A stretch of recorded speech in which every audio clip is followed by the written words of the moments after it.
Saya Farul Azhar. Kali ini kami ingin wawancarai di Ceria TV.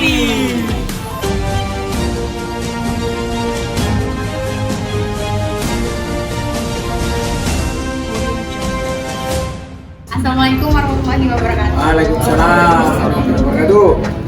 Ya Pak, perkenalkan kami mahasiswa dari Universitas Muhammadiyah Riau semester 3 program studi hubungan masyarakat Fakultas Ilmu Komunikasi. Kedatangan kami ke sini bermaksud untuk mewawancari Bapak terkait tentang Ceria TV. Jadi kami mohon bantuan Bapak untuk menjawab pertanyaan dari kami. Pertanyaan pertama. Kalau rumah gitu ya namanya. Pertanyaan Belibet? Karena dibuat teks talk saya. Langsung aja. Langsung aja, biar rekan-rekan. Kayak podcast ya. Boleh. Oke, berarti santai ya. Ini yang siapa yang produsernya, siapa yang Kami mau nanya Pak, Ceria TV ini didirikan pada tahun berapa ya Pak? Kalau secara legalitas 2014 mulai berproduksi atau mengudara itu di 2015 sampai sekarang. Jadi sudah hampir kurang lebih 7 tahun. Kita bahasanya kalau dulu mengudara lah ya. Kalau sekarang kita beroperasi. Ya jawabannya itu karena simpel aja kan. Dia pertanyaan cuma berdiri kapan beroperasinya gitu. Kurang lebihnya udah beroperasi selama 7 tahun ya Pak? Ya 7 tahun ya kan? Kayak matematikanya yang kenceng dong. 2015 sampai sekarang 2022 akhir ya kurang lebih lah ya. Kalau kami boleh tahu, boleh sedikit diceritain nggak Pak mengenai sejarah Ceria TV? Sejarah Ceria TV, singkat aja ya. Jadi Ceria TV secara legalitas itu berdiri tahun 2014. Kita butuh cukup lama karena industri media itu banyak izin dan persyaratan yang harus dipenuhi. 2015 kita mengudara dengan berbagai program awal kita sampai saat ini. Program tambah kurang dalam artian yang bisa kita pertahankan ya enggak kita tutup, kita ganti program baru. Program utama yang menjadi bukan unggulan ya, jadi sebuah kewajiban industri media itu adalah pemberitaan atau news. Itu wajib karena kita memang media berdiri itu untuk media pemberitaan. Ya, selebihnya program tambahan ada talk show, ada dialog segala macam itu tambahan. Ada tutorial yang lain itu tambahan. Ya, utamanya adalah news pemberitaan. Jadi didirikan oleh sang owner itu karena memang beliau dulunya basicnya memang dari industri media juga. Ya, tapi dulu kan masih zamannya analog. Karena sekarang industrinya sudah digital. Ya, industri digital itu industri apa ya semuanya berbasis ke teknologi. Platform kita untuk komunikasi kita menggunakan YouTube, website, Instagram, Facebook itu yang sekarang lagi tren digunakan pelaku industri media saat ini. Tidak hanya Ceria TV, media online dimanapun itu sudah menjadi satu bagian penting yang mereka harus mempublikasikan sebuah program atau acara sebuah media. Alhamdulillah hampir kurang 7 tahun Ceria TV sampai saat ini masih eksis karena banyak di luar sana media streaming atau media hampir mirip dengan Ceria TV banyak, tapi sampai sekarang yang masih bertahan itu Ceria TV. Kira-kira apa yang membuat Ceria TV sampai sekarang masih bertahan Pak? Karena kan di era zaman sekarang kan banyak tuh kayak apa-apa yang serba internet, apa-apa yang serba website. Ternyata kan kayak mereka tuh kayak lebih menggunakan media sosial gitu Pak. Jadi apa yang membuat Ceria TV itu bertahan sampai saat ini? Kalau bertahan, kalau apa-apa website apa itu sebenarnya sudah bagian dari sebuah media untuk mempublikasi informasi harus berbagai platform yang digunakan. Jadi yang kenapa Ceria TV sampai sekarang masih eksis, ya berarti sederhana aja, Ceria TV berarti diminati dan dipercaya. Selain kita juga terus menjaga konsistensi dari sisi program, kualitas itu bukan hanya kegiatan saja, tapi hasil dari program-program kita itu ya kita tetap jaga. Karena industri digital saat ini kita memang mengedepankan kualitas. Kualitas apa? Kualitas gambar, karena memang kita berbasis audiovisual. Beda dengan industri media yang di luar sana berbasis online atau cetak. Mereka lebih pada data. Nah, kalau kita memang karena basisnya audiovisual, makanya kita jaga yang kita pertahankan adalah audiovisualnya. Utamanya adalah gambar. Ya, karena kita harus menggunakan teknologi yang kekinian. Dari sisi kamera, perlengkapannya, kita kalau di Pekanbaru sesama industri media digital ya harus klaim dong, CCTV paling hebat dong gitu. Dari sisi peralatan dari media-media lain yang sejenis ya, kalau media di luar sejenis ya kita nggak boleh ini kan, nggak boleh apa ya, nggak boleh sombong lah gitu kan. Tapi saat ini media sejenis itu terbukti CCTV yang alatnya paling lengkap dan paling mumpuni. Kalau masalah pertayangan Pak, kira-kira CCTV apa saja yang ditayangkan oleh CCTV? Kalau CCTV yang ditayangkan atau program itu saat ini yang jadi program unggulan atau yang utama adalah news dari pemberitaan. Kemudian yang kedua ada program dialog atau talk show namanya Pagi Ceria, itu setiap Selasa dan Kamis. Kemudian kalau dulu kita ada Semangat Malam, itu sama juga, cuman momennya malam saja, Selasa malam dan Kamis malam.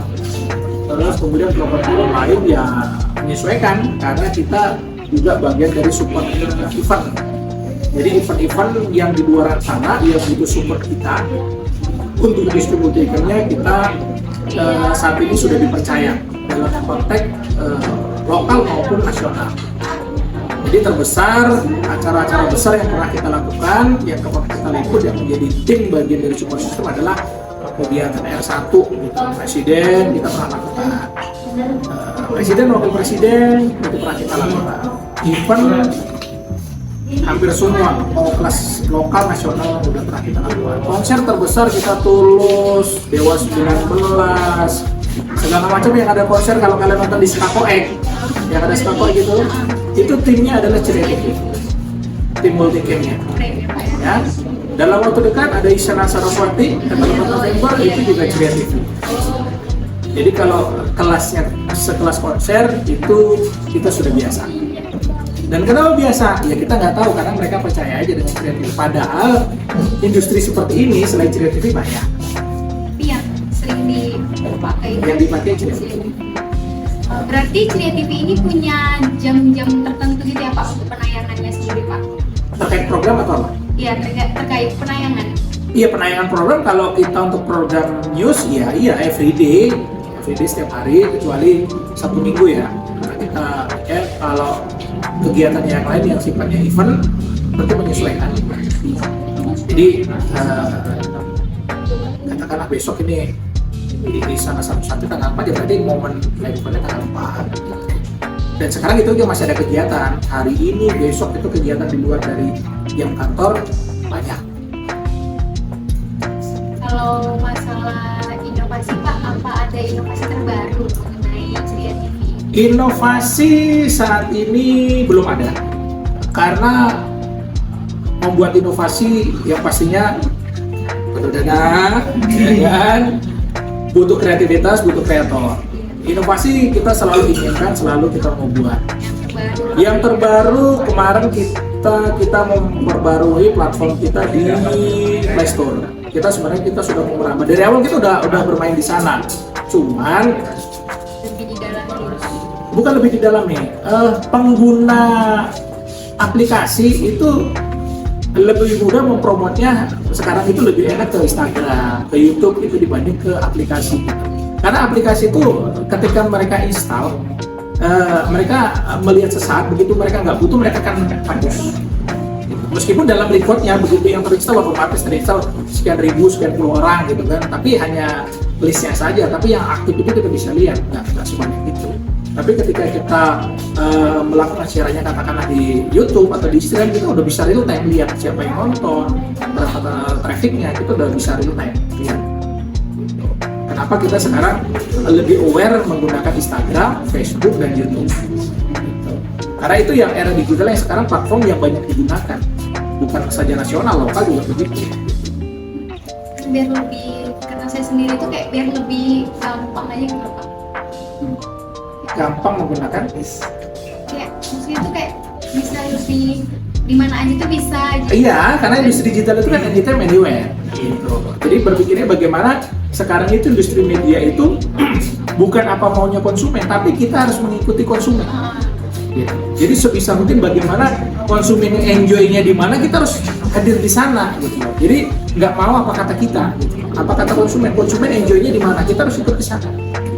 Gitu. Karena sekarang eranya gadget, eranya teknologi yang bisa dibilang ya kita nggak lepas dari dunia smartphone, kita nggak bisa lepas dari dunia gadget yang itu hampir 24 jam lah kita bisa pegang gitu kan. Makanya kita harus ikut ke sana eranya gitu, nggak bisa. Kenapa sekarang eranya harus digital? Kenapa analog itu harus akan ada switch on? Nah, itu salah satu tantangannya di situ.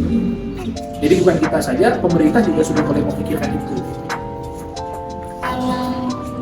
Apa saja kegiatan dari CTV terkait internal maupun eksternalnya Pak?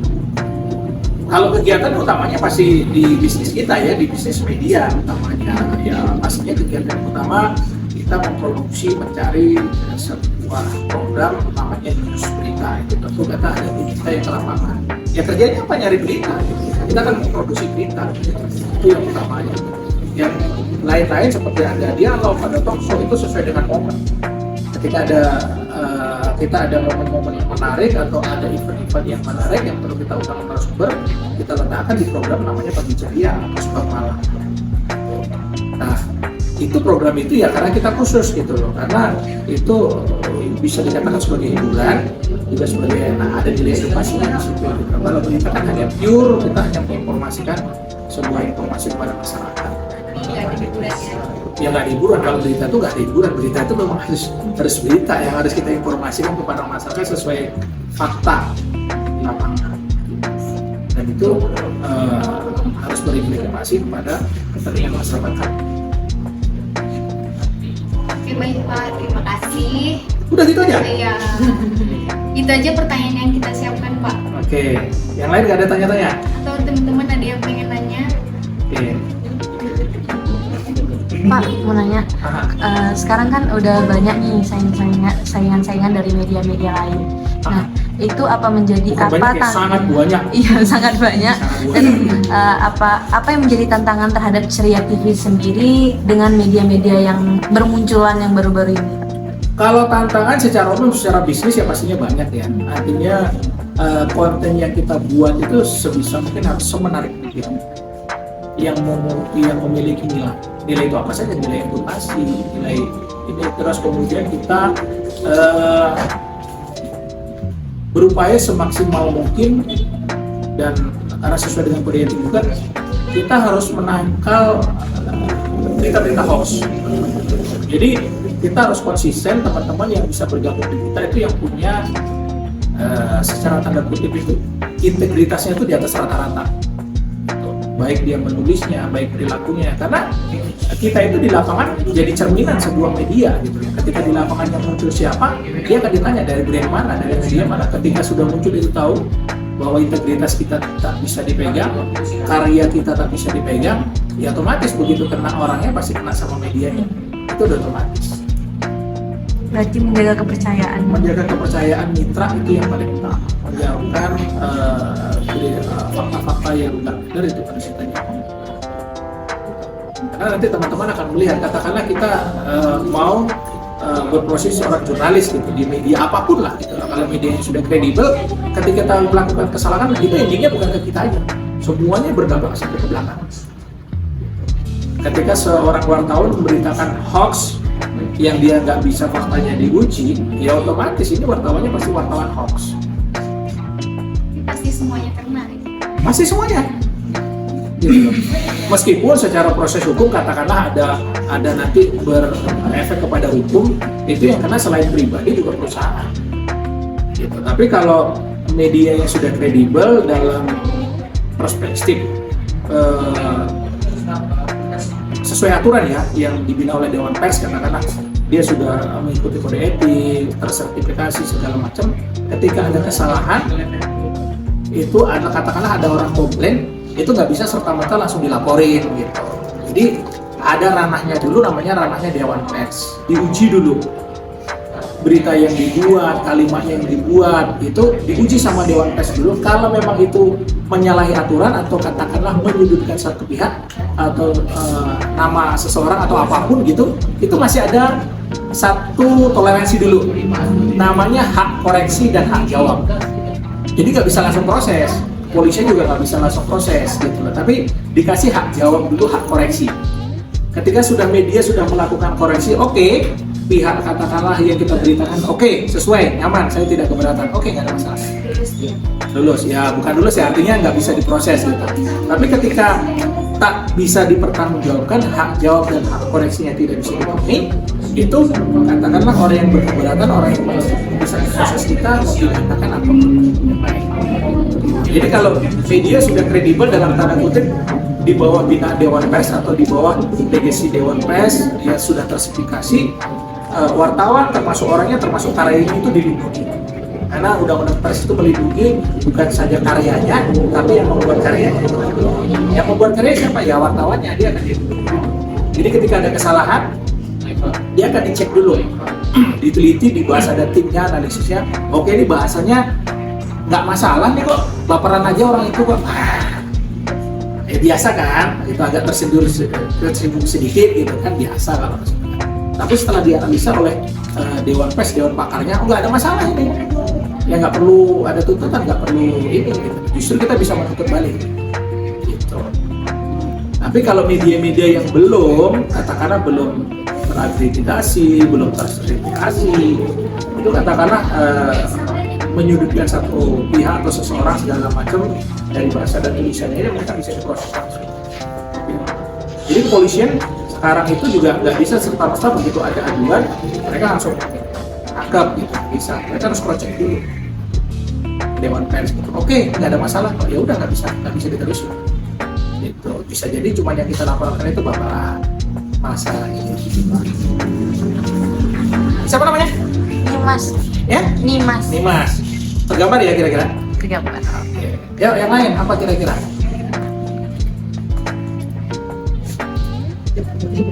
Kemarin senior kalian ada yang magang di sini jurusan apa ya? Programmer ya, yang bikin program, bikin coding itu apa? Tulisannya kan sistem informasi. Sistem informatika. Enggak, informatika. Teknik informatika. Teknik informatika. Iya.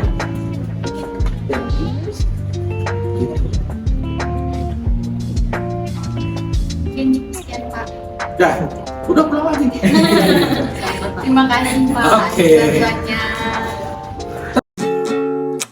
So baby, come with me.